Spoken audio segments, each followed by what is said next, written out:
ನಮಸ್ಕಾರ ಸ್ನೇಹಿತರೆ, welcome back to my channel. Gruhalakshmi ಯೋಜನೆಯ ಅಪ್ಡೇಟ್ಗೆ ಸ್ವಾಗತ ಸುಸ್ವಾಗತ ಸ್ನೇಹಿತರೆ.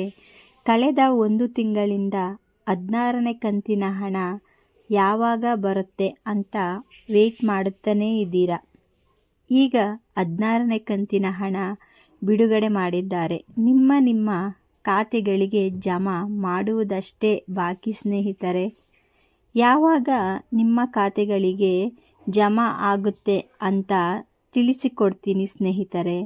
ಯಾರೆಲ್ಲ ನನ್ನ ಚಾನೆಲ್ ವೀಕ್ಷಿಸುತ್ತಿದ್ದೀರೋ ಅವರೆಲ್ಲ ಒಂದು ಲೈಕ್, ಒಂದು ಸಬ್ಸ್ಕ್ರೈಬ್ ಮಾಡಿಕೊಳ್ಳಿ ಸ್ನೇಹಿತರೆ.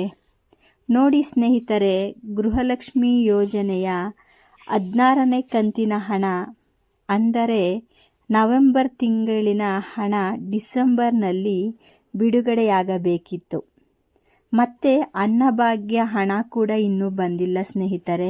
ಇವಾಗ ಗೃಹಲಕ್ಷ್ಮಿ ಯೋಜನೆಯ ಹಣ ಹೊಸ ವರ್ಷಕ್ಕೆ ಅಂದರೆ ಜನವರಿ 1ನೇ ತಾರೀಕಿನಿಂದ 10ನೇ ತಾರೀಕು ಒಳಗಡೆ ನಿಮ್ಮ ಗೃಹಲಕ್ಷ್ಮಿಯ ಯೋಜನೆಯ 16ನೇ ಕಂತಿನ ಹಣ ನಿಮ್ಮ ಖಾತೆಗಳಿಗೆ ಬರುತ್ತೆ ಎಂದು ಹೇಳಿದ್ದಾರೆ ಸ್ನೇಹಿತರೆ. ಈಗಾಗಲೇ DBT ಮುಖಾಂತರ ಆಲ್ರೆಡಿ ನಿಮ್ಮ ಹಣ ಪುಷ್ ಮಾಡಿದ್ದಾರೆ. ನಿಮ್ಮ ಖಾತೆಗಳಿಗೆ ಬರುವುದು ಅಷ್ಟೇ ಬಾಕಿ ಇದೆ ಸ್ನೇಹಿತರೆ. ಇವತ್ತಿನಿಂದ 10ನೇ ತಾರೀಕು ಒಳಗಡೆ ನಿಮ್ಮ ಖಾತೆಗಳಿಗೆ ಗೃಹಲಕ್ಷ್ಮಿ ಹಣ ತಲುಪುತ್ತದೆ ಎಂದು ಹೇಳಿದ್ದಾರೆ. ಎಲ್ಲರಿಗೂ ಹ್ಯಾಪಿ ನ್ಯೂ ಇಯರ್ ಸ್ನೇಹಿತರೆ. ನಮಸ್ಕಾರಗಳು.